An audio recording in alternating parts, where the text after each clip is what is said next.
Feed me, Seymour. 'Cause if you feed me, Seymour, I can grow up big and strong. It's a watermelon. So if you guys joined me for my last pom-pom video in the cards up above, at the end I asked you guys to challenge me with new ideas for pom-poms that you wanted to see me make. I was expecting animals and all sorts of things, so I got a surprise when Magdalena asked for a watermelon pom-pom. And I'm not gonna lie, initially I looked at that and thought, that is impossible, I cannot make a pom-pom into a watermelon. And then I slept on it and I had an idea. And it actually worked! So, let's find out how I made this pom-pom watermelon. And also how I overcome the disasters of using a really cheaply made pom-pom maker. And yeah, how it's still not totally ruined even when things go wrong. So first thing, I'm working on the centre to start with. To make it a nice wedge shape cut out of your watermelon, I want to wrap 2 layers of this red wool over almost all of the first pom-pom maker, just leaving a bit at the top of the bottom for the wedge shape.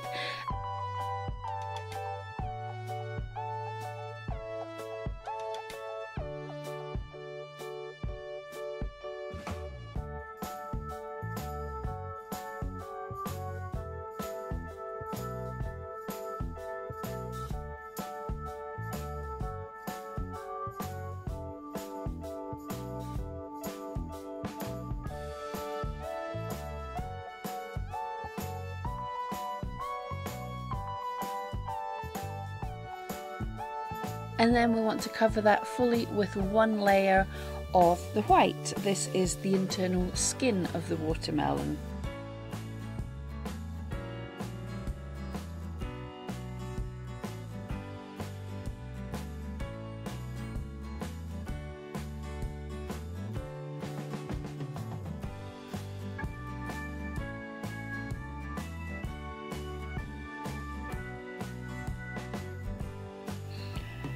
And then for the outside skin, the watermelons have a couple of different variations of shade of green. It's not just all one colour of green.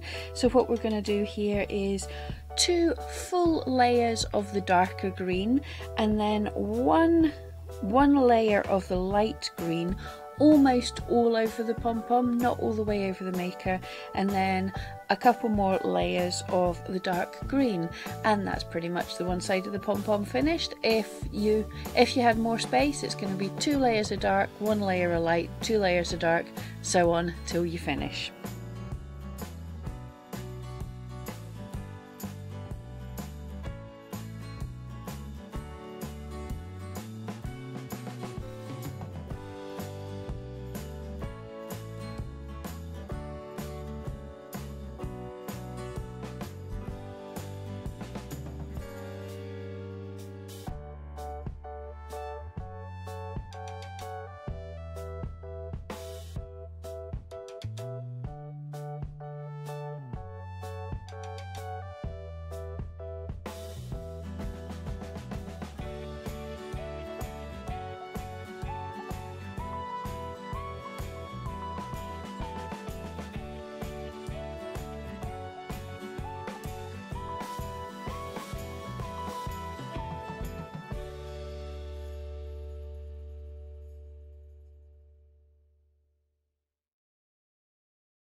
And then we're going to finish the other side of the pom-pom maker in a couple of layers of dark green, one layer of light, couple of layers of dark, one layer light until you're finished with the pom-pom.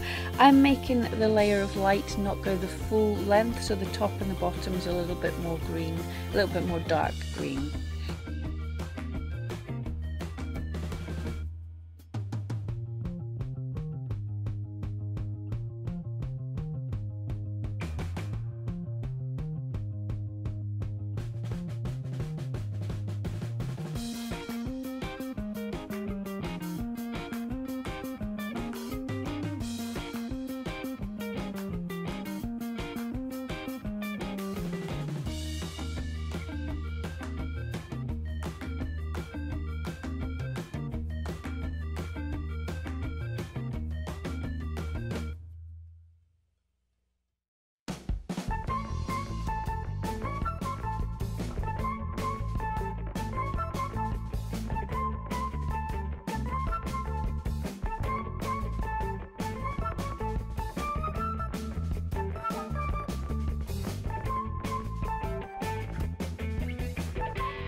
And then close the pom-pom, then close the pom-pom maker, cut it and tie it off.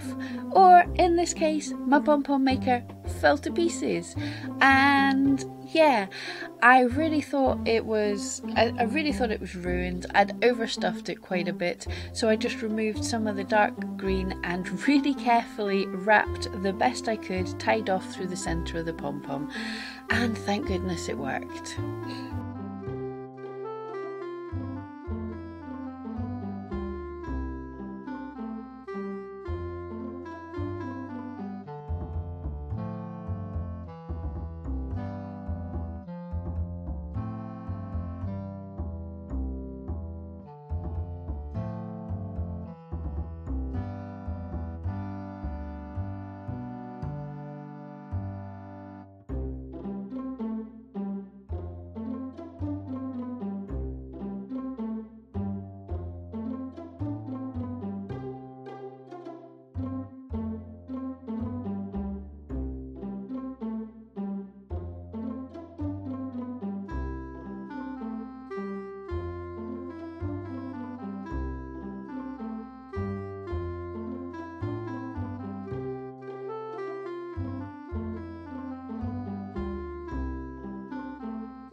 So once you've got your pom-pom, what you want to do is separate the green bits away from the white and felt them out so they hold out in a roughly straight line.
And then do the same again, pull out all the white bits, separate them, felt them down. This gives you again another nice straight line, so your colours have a nice definition rather than being a little bit muddled up with each other.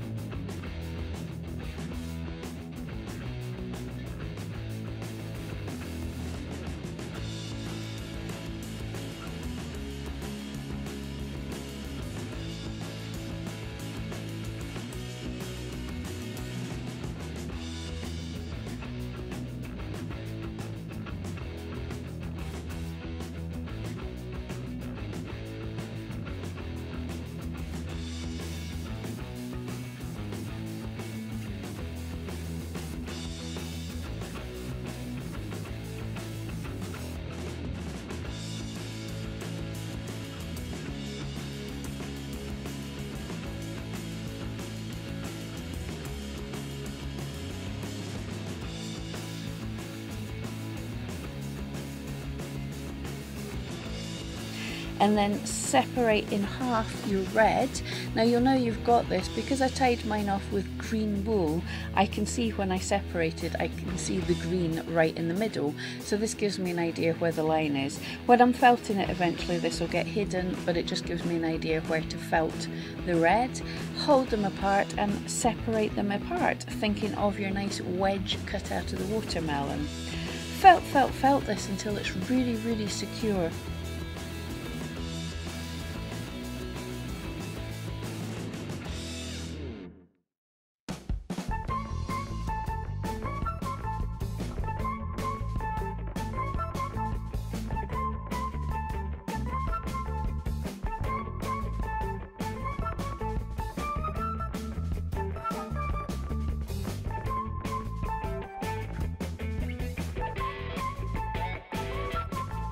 Once you've held it wide open, and you start kind of folding it back on itself, squeezing it together into a wedge shape and felting it into that wedge shape, then we're going to add some little black balls and felt them in as the seeds.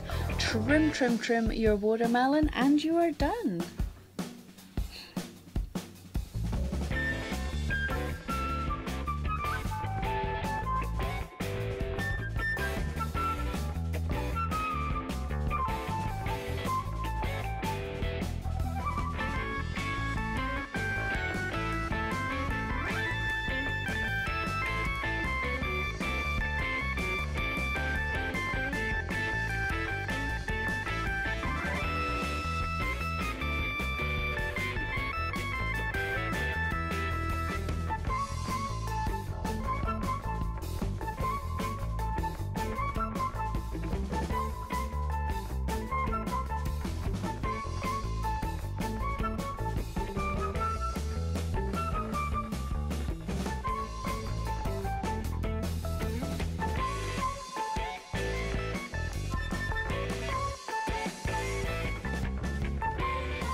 So come on guys, let's challenge my imagination and see what we can come up with next. What do you want to see as a pom-pom? Let me know in the comments below and I'll see if I can imagine up a different way to do a pom-pom. Because actually these little guys turned out super cute. So if you enjoyed this, don't forget, click on my wee face to subscribe, check out the video in the cards that YouTube thinks you want to watch, and come back every week.